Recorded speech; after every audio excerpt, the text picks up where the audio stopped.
নিজের ছেলেকে আব্বু এবং মেয়েকে আম্মু সম্বোধন করে ডাকা যাবে কিনা? কেউ আগে কখনো খারাপ কাজ করেছেন, এখন সেগুলো ছেড়ে দিলে কি জান্নাতে পাবে? মহিলারা কি কবরস্থানে যেতে পারবেন এবং কবর জিয়ারত করতে পারবেন? জান্নাতে আমার ওয়াইফকে কি আমি পাবো?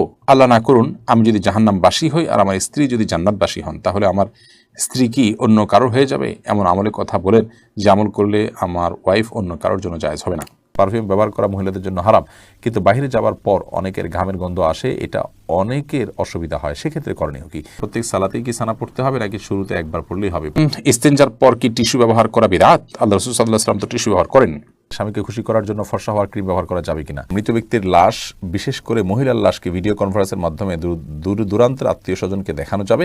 ওযু ছাড়া নাপাক অবস্থায় সালাম দিলে কি সওয়াব পাওয়া যাবে? খাওয়ার সময় সালাম দেওয়া যাবে কিনা? নামাজ অবস্থায় ওযু চলে যেতে চায়, এমন অবস্থায় ওযু আটকিয়ে রেখে নামাজ আদায় করা যাবে কি?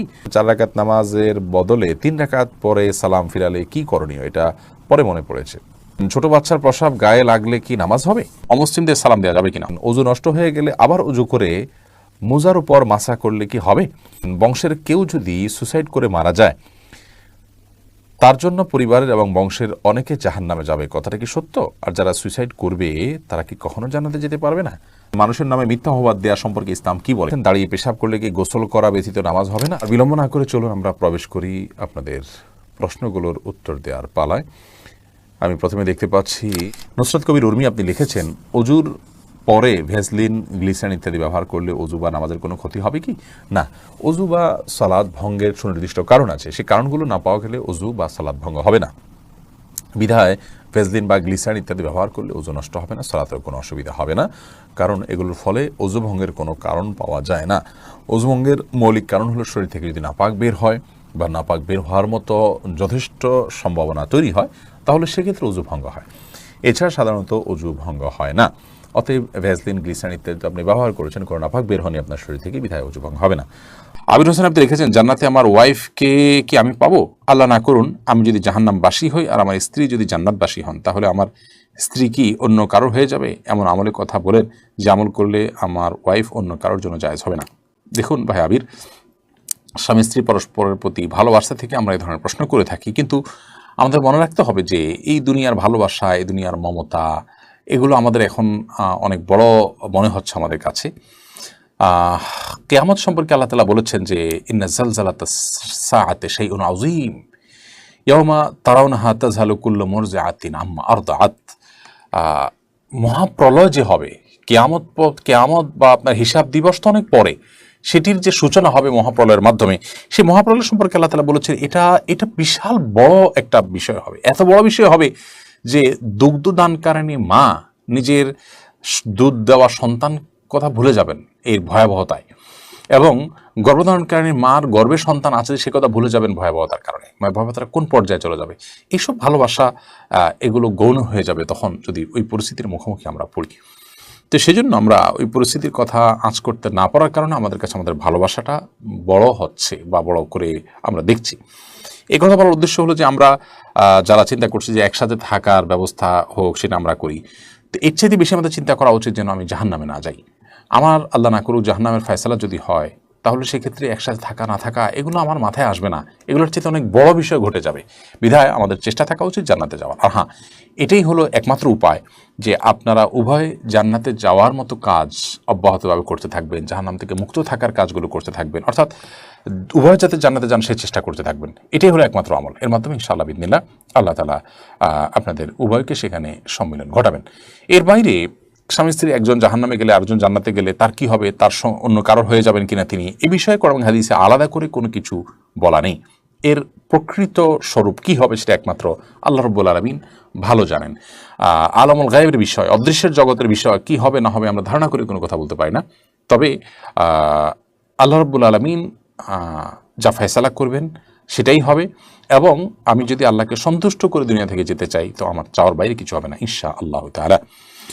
ছোট বাচ্চার প্রসাব গায়ে লাগলে কি নামাজ হবে? ছোট বাচ্চার, ছোট শিশুর যে পেশাব, সেটাও কিন্তু বড়দের পেশাবের মতো নাপাক। অতএব সেটা যদি গায়ে বা কাপড়ে লাগে, যে জায়গায় লাগে সেটাকে ধুইতে হবে। পার্থক্য এতটুকু, যদি দুগ্ধপোষ্য ছেলে শিশু হয় তাহলে তার পেশাবের ছিটা যেহেতু অনেক বেশি ছড়ায় না কন্যা শিশুর তুলনায়, এজন্য তার পেশাবের উপর পানি ছিটা দিলে সেটা যথেষ্ট হয়ে যাবে। আর কন্যা শিশু যদি হয়, সেটা যেহেতু তার পেশাব যেহেতু একটু ছড়ানোর আশঙ্কা বেশি থাকে, এবং আরও নানা কারণে অনেক কারণ এবং রহস্য আছে যেগুলো আমরা জানি না, তো সেগুলোর ভিত্তিতে কন্যা শিশু হলে, সে দুগ্ধপোষ্য হলেও যে জায়গায় লাগবে তার পেশাব, সেই জায়গাটা কাপড়ের জাস্ট ওই অংশটুকু ধুয়ে নিলে পাক হয়ে যাবে। খোলাসা কথা হলো যে ছোট বাচ্চাদের পেশাব যদি কাপড়ে লাগে কিংবা শরীরে লাগে, সেটা নাপাক হবে, সেটাকে পাক করার চেষ্টা করতে হবে বড়দের পেশাব থেকে যেভাবে পাক করার চেষ্টা করা হয়। তবে হ্যাঁ, দুগ্ধপোষ্য যে দুধের উপরেই টিকে থাকে এরকম ছোট ছেলে শিশু হলে সেক্ষেত্রে পাকের পদ্ধতির ক্ষেত্রে কিছুটা শিথিলতা আছে, পানির ছিটা দিলে পাক হবে। তবে সেক্ষেত্রে ধুয়ে ফেলাটাই হলো সংশয় মুক্ত। বিশেষ করে আপনার অনেক সময় খুঁতখুঁতে স্বভাব থাকে অনেকের মধ্যে সন্দেহ থাকে, মনের প্রশান্তির জন্য পুরোটা ধুয়ে ফেললে সেটা অবশ্যই উত্তম এবং ভালো, কারণ পেশাব থেকে পরিচ্ছন্ন থাকা নির্দেশনা হাদিসে রয়েছে। সুলতানা রাজিয়া আপনি লিখেছেন, মহিলারা কি কবরস্থানে যেতে পারবেন এবং কবর জিয়ারত করতে পারবেন? মহিলারা কবরস্থানে যেতে পারবেন কি পারবেন না, এ বিষয়ে ফোকাহে কেরামের মধ্যে একাধিক মত রয়েছে। অনেক ফোকাহে কেরাম তথা জমহুর, বেশিরভাগ ফোকাহে কেরামের মতে মেয়েরা কবরস্থানে যাবেন না, শুধু পুরুষরা কবরস্থানে যাবেন। জমহুর ফোকাহে কেরামের দলিল হলো নবী করিম সাল্লাল্লাহু আলাইহি সাল্লামের সে হাদিস, যে হাদিসে বর্ণিত হয়েছে যে আন্না রাসূলুল্লাহ সাল্লাল্লাহু আলাইহি সাল্লাম লানা যাওয়ারাতিল কুবুর, ওই সমস্ত মেয়েদের প্রতি আল্লাহ তাআলা লানত বর্ষিত হয়, তারা কবর জিয়ারত করতেই থাকে। তিরমিজিতে হাদিসটি বর্ণিত হয়েছে। তো এই হাদিসের আলোকে মহিলাদেরকে কবর জিয়ারত করাটা ব্যাপারে জমহুর বা সংখ্যাগরিষ্ঠ ফোকাহে কেরাম নিরুৎসাহিত করেছেন এবং মাকরুহ বলেছেন। এর আরও নানা কারণ তারা উল্লেখ করে থাকেন, যে তারা অনেক বেশি আবেগপ্রবণ হয়ে থাকেন, সেখানে ভেঙে পড়বেন এবং তুলনামূলকভাবে পুরুষদের চাইতে আবেগপ্রবণ হওয়ার কারণে সেখানে অনভিপ্রেত কোনো পরিস্থিতির তৈরি হতে পারে। তাছাড়া কবরস্থানে গ্যাদারিং থাকে পুরুষদের অনেক বেশি, সেখানে তারা গেলে তাদের প্রাইভেসি লঙ্ঘন হতে পারে। এই জাতীয় আরও অনেক কারণের ভিত্তিতে মহিলাদের কবর জিয়ারতের ব্যাপারে জমহুর বা সংখ্যাগরিষ্ঠ উলামারা নিরুৎসাহিত করেন। ফোকাহে আহনাফ এর বিশুদ্ধ মত অনুযায়ী, ফতোয়া অনুযায়ী মেয়েরা কবর জিয়ারত করতে পারবে। পুরুষদের জন্য কবর জিয়ারত করা মুস্তাহাব, মেয়েদের জন্য কবর জিয়ারত করাটাকেও তারা মুস্তাহাব বলেন। এবং যে হাদিসে কবর জিয়ারতকারী নারীদের প্রতি লানত এবং অভিশাপের কথা বর্ণিত আছে, তার জবাবে তারা বলেন যে সেখানে আসলে হাদিসের ভাষ্যটা হলো যাওয়ারাতুল কুবুর, অর্থাৎ যারা কবরস্থান জিয়ারত করতেই থাকে, ওখানে পড়ে থাকে অনেক বেশি, তাদের প্রতি এই ভৎসনা এসেছে। কিন্তু মাঝে মধ্যে কবর জিয়ারতকারী যারা, তাদের জন্য এটি প্রযোজ্য নয়। অতএব কোনো নারী যদি নিজেকে নিয়ন্ত্রণ করতে পারেন, সেখানে গিয়ে তিনি ভেঙে পড়বেন না, কোনো অনভিপ্রেত পরিবেশ তৈরি হবে না, এরকমটি তিনি নিশ্চিত করতে পারেন, নিজের প্রতি সে আস্থা থাকে, তাহলে সেক্ষেত্রে তিনি সেটি করতে পারেন এবং কবর জিয়ারত করাতে অসুবিধা হবে না ইনশাআল্লাহ বিইذনিল্লাহ। এরপর আশিক রহমান আপনি লিখেছেন, মৃত ব্যক্তির লাশ, বিশেষ করে মহিলার লাশকে ভিডিও কনফারেন্সের মাধ্যমে দূর দূরান্তের আত্মীয় স্বজনকে দেখানো যাবে? মৃত ব্যক্তির লাশ যদি নিজের কোনো আত্মীয় স্বজনকে দেখান দূরের, আর মৃত ব্যক্তি মহিলা হয়, যাকে দেখাচ্ছেন তিনি যদি তার মাহারাম হয়, তাহলে দেখালে গুনাহ হবে না। তবে সেটাকে ভিডিও করে রাখা, ছবি তুলে রাখা অবশ্যই অনুচিত কাজ, কারণ মৃত্যুর পর মানুষের আকৃতিতে অনেক সময় পরিবর্তন হয়, কিছুটা বিকৃতি ঘটে থাকে। এগুলোকে ধারণ করা, রাখা বা বিভিন্ন জায়গায় প্রচার করানোর সময় মৃত ব্যক্তির জন্য অপমানের হয়, যেটা তিনি জীবদ্দশায় হয়তো পছন্দ করতেন না, যে তার বিকৃত কোনো রূপকে কেউ প্রচার করুক। সেজন্য রেকর্ড করে রাখা অনুচিত। তবে লাইভে যদি দেখানো হয় তার কোনো মাহরামকে, যাতে পর্দার কোনো বিধান লঙ্ঘন না হয়, তাহলে সেক্ষেত্রে কোনো হারাম কিছু হবে না বলে আশা করি। তবে মনে রাখতে হবে, খুব দ্রুততার সাথে আপনার দাফন কাফনের ব্যবস্থা করা, এই সমস্ত লাইভ কনফারেন্স এগুলো করতে যেন খুব বেশি বিলম্ব না করা হয়, সে বিষয়টি অনেক গুরুত্বপূর্ণ। কারণ আসরি আবিল জানাজা হাদিসে আসছে, জানাজা খুব দ্রুততার সাথে তোমরা দাও। এমনি মানিক ইসলাম লিখেছেন, মানুষের নামে মিথ্যা অপবাদ দেওয়া সম্পর্কে ইসলাম কি বলে? এটা অত্যন্ত জঘন্য অপরাধ। বিশেষ করে চারিত্রিক বিষয়ে যদি মিথ্যা অপবাদ দেওয়া হয়, তাহলে তো তার জন্য বেত্রাঘাতের শাস্তি পর্যন্ত ইসলাম রেখেছে। বিধায় কারোর নামে মিথ্যা অপবাদ দেওয়া এটা অত্যন্ত জঘন্য বিষয়, এবং বান্দার হকের ভিতরে অত্যন্ত বড় ধরনের একটি হক, যে মানুষ সম্পর্কে মিথ্যা অপবাদ না দেয়া। যদি এটা করে কেউ, তাহলে তিনি কবিরা গুনাহে লিপ্ত হলেন এবং জাহান্নামে পতিত হওয়ার মতো শাস্তি উপযুক্ত হলেন। আল্লাহ তাআলা আমাদেরকে হেফাজত করেন। আলাউদ্দিন ফারাবি আপনি লিখেছেন, ইস্তেনজার পর কি টিস্যু ব্যবহার করা বিদআত? আল্লাহ রাসূল সাল্লাল্লাহু আলাইহি ওয়াসাল্লাম তো টিস্যু ব্যবহার করেন। দেখুন, আপনি স্টুল পাসের পর, পায়খানা করার পর, আপনার ইস্তেনজা করার পর কোনো কিছু দিয়ে পরিচ্ছন্ন হলেন, সেটা কোনো পাথরের টুকরা হতে পারে, কোনো মাটির টুকরো হতে পারে, বা অন্য কিছু দিয়ে আপনি করলেন, সম্মানজনক কোনো কিছু দিয়ে করলেন না, জাস্ট সাধারণ কোনো যে এটার জন্যই উপযোগী কোনো কিছু দিয়ে আপনি পরিষ্কার করলেন, এরপর আপনি পানি ব্যবহার করলেন, এটা হাদিস দ্বারা প্রমাণিত। অতএব সেটা আপনার ঢিলাই হইতে হবে, অর্থাৎ মাটির চাকাই হতে হবে, কিংবা পাথরের কুচি টুকরাই হতে হবে, এটা বাধ্যতামূলক না। টিস্যু নবী সাল্লাল্লাহু আলাইহি ওয়াসাল্লাম ব্যবহার করেনি, নবী করিম সাল্লাল্লাহু আলাইহি ওয়াসাল্লাম তো এই কাপড়ও ব্যবহার করেনি, তার সময় তো এই সুতা এই কাপড় ছিল না। নবী করিম সাল্লাল্লাহু আলাইহি ওয়াসাল্লাম তো চশমা ব্যবহার করেনি, তার সময় এটা ছিল না। দুনিয়াবী বিষয় মূলগতভাবে যেটা কোনো ইবাদত না। আমি এই টিস্যুটা ব্যবহার করছি, টিস্যুটা ব্যবহার করলে সওয়াব বেশি হবে, ইট বা পাথর ব্যবহার করলে সওয়াবটা কম হবে, মাটির চাকা ব্যবহার করলে সওয়াবটা কম হবে, এরকম তো না। অর্থাৎ এটার সাথে সওয়াবের সম্পর্ক নাই, এটা নিছক একটা মাধ্যম পরিবর্তন হতে পারে। নবী সাল্লাল্লাহু আলাইহি ওয়াসাল্লাম তো এই কলম দিয়ে লেখেন নাই, আমরা তো এই কলম দিয়ে লিখছি। তিনি যে কনফারেন্সের সাথে এরকম না, তাহলে আমারটা কি বিদআত হবে? না, এটা বিদআত হবে। বিদআত হলো গায়রে দিরা দি সমর্দন বিদআত, যেটা দিন নয় সেটাকে দিন মনে করা বিদআত। টিস্যু ব্যবহার করাটা দিন, ওই মাটির চাকা ব্যবহার করাটা দিন নয়, এরকম যদি মনে করা হয় তাহলে সে বিদআত হবে। আমি টিস্যু একটা মাধ্যম হিসেবে ব্যবহার করছি, অন্য কোনো মাধ্যম থাকলে অন্য কোনটা দিয়ে করতে পারতাম, এটা ইবাদত হিসেবে করছি না। পরিচ্ছন্ন করাটা উদ্দেশ্য, কি দিয়ে করছে এটা উদ্দেশ্য না, তাহলে সেক্ষেত্রে সেটা বিদআত হয় না, বিধায় এটা বিদআতে পরিগণিত হবে না। লুনা পারভিন ঝর্ণা আপনি লিখেছেন, অমুসলিমদের সালাম দেওয়া যাবে কিনা? অমুসলিমদের সাথে সামাজিক সৌহার্দ্যমূলক সম্পর্ক বজায় রাখার চেষ্টা করতে হবে, এবং সেজন্য তাদেরকে অভিবাদন দিবেন, অভিবাদন গ্রহণ করবেন, সেটা ঠিক আছে। কিন্তু সালাম দেওয়ার যে ব্যাপারটা আছে সেটা হলো যে অমুসলিমদেরকে অমুসলিমরা যদি আপনাকে সালাম দেন তাহলে সেটা আপনি ওয়ালাইকুম বলে জবাব দিবেন। আর আগ বেড়ে তাদেরকে আপনি যত রকমের অভিবাদন আছে, সামাজিক অভিবাদন, গুড মর্নিং, গুড ইভিনিং ইত্যাদি ইত্যাদি, স্বাগতম, অন্য যা যা আছে প্রচলিত সেগুলো আপনি তাদেরকে বলবেন। কিন্তু সালাম যেটা আল্লাহ তাআলার গুণবাচক নাম, সেটা তাদেরকে নিবেদন করবেন না, কারণ তারা আল্লাহতে বিশ্বাস রাখেন না। তাছাড়া আপনি সালামের মাধ্যমে যে আল্লাহ তাআলার কাছে শান্তি কামনা করছেন, সে আল্লাহ তো তিনি নিজে বিশ্বাসই করেন না, তিনি যা বিশ্বাস করেন না সেটা তার উপরে আরোপ করে দেওয়া, এটা কখনো ন্যায্যতা হতে পারে না। সেজন্য সালাম আকবরি নয়, বরং তারা যদি সালাম দেন তাহলে আপনি ওয়ালাইকুম বলে জবাব দিবেন। আর এছাড়া সামাজিক সৌহার্দ্যপূর্ণ যে কোনো অভিবাদন, সাধারণ অভিবাদনগুলো তাদের সাথে বিনিময় করা যেতে পারে। এরপরে মোহাম্মদ আরাদ আবদুল্লাহ আপনি জানতে চেয়েছেন, দাঁড়িয়ে পেশাব করলে কি গোসল করা ব্যতীত নামাজ হবে না? না, দাঁড়িয়ে পেশাব করলে যে গোসল করতে হবে এমনটি বাধ্যতামূলক নয়, বরং দাঁড়িয়ে পেশাব করার পরও আপনি গোসল ছাড়া নামাজ আদায় করতে পারেন। দাঁড়িয়ে পেশাব করতে গেলে যদি আপনার শরীরে কোথাও ছিটে ফোঁটা লাগে বা পেশাব লেগে যায়, সেই জায়গাটা আপনি ধুয়ে ফেলবেন, ধুয়ে আপনি সালাত আদায় করতে পারবেন। আর দাঁড়িয়ে পেশাব করাটা অনুচিত, অনুত্তম, ভালো নয়, মাকরুহ কাজ। নবী করিম সাল্লাল্লাহু আলাইহি ওয়াসাল্লাম সচরাচর দাঁড়িয়ে পেশাব করতেন না। এরপরে আরফাতুন নাহার মুন্নি আপনি লিখেছেন, বংশের কেউ যদি সুসাইড করে মারা যায় তার জন্য পরিবারের এবং বংশের অনেকে জাহান্নামে যাবে, কথাটা কি সত্য? আর যারা সুইসাইড করবে তারা কি কখনো জান্নাতে যেতে পারবে না? অবশ্যই পারবে, যদি আল্লাহ তাআলা তাদেরকে মাফ করেন। তবে সুইসাইড করাটা গুনাহ, কবিরা গুনাহ, অপরাধ কর্ম করতে করতে মারা গেলেন, এই বিষয়টি অত্যন্ত জঘন্য এবং গর্হিত, আল্লাহ চাইলে তাকে মাফ করতে পারেন। আর কেউ সুইসাইড করে মারা গেলে তার পরিবারে কেউ জান্নাতে যাবে না, সবাই জাহান্নামে যাবে, এটি একেবারেই অনর্থক কথা। কারণ আল্লাহ তাআলা কোরআনে কারীমে বলেছেন, ওয়া আল্লা তাজিরু ওয়াজিরাতুন বিজরা উখরা, একজনের পাপের বোঝা অন্যজন কখনো বহন করবে না, আল্লাহ তাআলা এটি কাউকে চাপিয়ে দেন না, বিধায় এই কথা সত্য নয়। ওমর ফারুক আপনি লিখেছেন, অজু নষ্ট হয়ে গেলে আবার অজু করে মোজার উপর মাসা করলে কি হবে?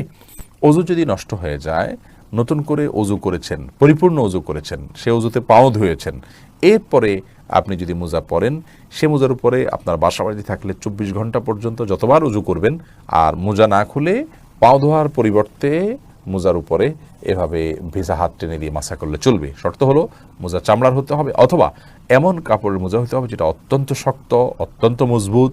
এমন না হয় যে মাসা করলেন আর ভিতরে ভিজে গেল, কিংবা মোজা পরলেন তো আপনার চামড়া দেখা গেল এত পাতলা বা খুব বেশি ঠুনকো, বরং খুব মজবুত ধরনের কাপড়ের মোজা যদি হয়, যেটা পরে দীর্ঘ পথ হেঁটে যাওয়া যায়, এরকম মোজার উপরে মাসা করা জায়েজ হবে। এস এ হাবিব, আপনার প্রশ্নটি আপনি লিখেছেন, নিজের ছেলেকে আব্বু এবং মেয়েকে আম্মু সম্বোধন করে ডাকা যাবে কিনা? স্নেহের জায়গা থেকে বা মমতা করে তাদেরকে আব্বু বা আম্মু ডাকতে কোনো অসুবিধা নেই। এটা রূপকার্থে আব্বু আম্মু ডাকা হয়। আব্বু আম্মু ডাকার মানে এই না যে আমার কাগজে কলমে জন্মদাতা পিতা বা মাতা হিসেবে তাদেরকে ঘোষণা দিলাম, এরকম তো আর কেউ করে না। অতএব স্নেহের বশে তাদেরকে আব্বু কিংবা আম্মু ডাকাতে কোনো সমস্যা নেই। সুমন আহমেদ আপনি লিখেছেন, 4 রাকাত নামাজের বদলে 3 রাকাত পরে সালাম ফিরালে কি করণীয়? এটা পরে মনে পড়েছে। ফরজ নামাজ যদি 4 রাকাত যায়, 3 রাকাত সালাম ফিরে ফেলান, তৎক্ষণাৎ মনে পড়লে তো আরেক রাকাত পড়ে শেষে তাসাহুদ নামাজ হয়ে যাবে, কিন্তু আপনি উঠে চলে গেছেন, অন্য কাজ টাজ করছেন, তারপরে মনে পড়েছে, তাহলে আবার আপনাকে সে সালাত আদায় করতে হবে। এরপরে আব্দুল মা এই আইডি থেকে আপনি লিখেছেন, মাথার চুল কি কালার করা সম্পর্কে ইসলামের শরীয়ত কি বলে? মাথার চুল কালার করতে পারেন, বিশেষ করে সাদা যখন হয়ে যায় তখন নবী করিম সাল্লাল্লাহু আলাইহি ওয়াসাল্লাম এর হাদিস অনুযায়ী এটাকে কালার করাটাই হলো উচিত এবং সুন্নাহ। তিনি বলেছেন, ইয়াহুদিরা সাদা চুল রাখে, তোমরা এটাকে কালার করবে, ওয়াজান্নিবুস সাওয়াদ, তবে তোমরা কালো কালার থেকে বিরত থাকবে। অতএব মেহেদি বা এই জাতীয় কোনো ন্যাচারাল কোনো কিছু যদি আপনি কালার করতে পারেন সেটা সুন্নাহ। নাইমা সুলতানা আপনি লিখেছেন, অজু করার পর সাবান ব্যবহার করলে অজু হয় কিনা? অজু হবে, কোনো অসুবিধা নেই, সাবানের ব্যবহার করলে অজু ভঙ্গের কোনো কারণ হয় না। শেখ আফরোজা নিজম আপনি লিখেছেন, কেউ আগে কখনো খারাপ কাজ করেছেন, এখন সেগুলো ছেড়ে দিলে কি জান্নাতে পাবে? অবশ্যই সেগুলো ছেড়ে দিয়ে সেগুলোর জন্য যদি আল্লাহর কাছে মাপ চান, তওবা করেন, ইনশাআল্লাহ বিদিনিল্লাহ আপনি তার মধ্যে দিয়ে তিনি জান্নাতে যেতে পারেন। হারুন রশিদ লিখেছেন, বিবাহের পূর্বে উভয়ের সম্মতিতে শারীরিক সম্পর্কের বিধান কি? বিবাহের পূর্বে যদি উভয়ের সম্মতিতে শারীরিক সম্পর্ক করেন তবুও সেটি হারাম হবে, গুনাহ হবে। বিবাহের কথা পাকাপাকি হোক অথবা বিবাহের ওয়াদা একে অন্য থেকে হোক কিংবা না হোক, সর্বাবস্থায় বিবাহ বহির্ভূত শারীরিক সম্পর্ককে বা সব ধরনের নারী পুরুষের বেগার নারী পুরুষের সম্পর্ককে ইসলাম পরিপূর্ণ হারাম করেছে। এটি জেনা, এবং এই জেনা জাহান্নামে পতিত হওয়ার মতো একটি শাস্তি, কবিরা গুনাহ একটি শাস্তি।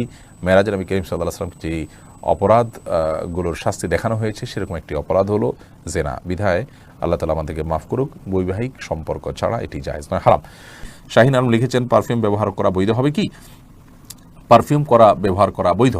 পারফিউমে যে অ্যালকোহল আছে সেই অ্যালকোহলের কারণে অনেক ওলামা ইকরাম নাজায়েজ বলেন, তবে অ্যালকোহল ছাড়া অনেক পারফিউম আছে সেগুলো তো অবশ্যই জায়েজ হবে। আর অ্যালকোহল থাকলেও নাজায়েজ হবে যে সেটি নিশ্চিত নয়, অনেকের মতে নাজায়েজ হবে, অনেকের মতে জায়েজ হবে, কারণ অ্যালকোহল পান করা হারাম হলেও সেটি কাপড় চোপড় লাগলে যে নাপাক হয়ে যাবে ব্যাপারটি সেরকম নয়।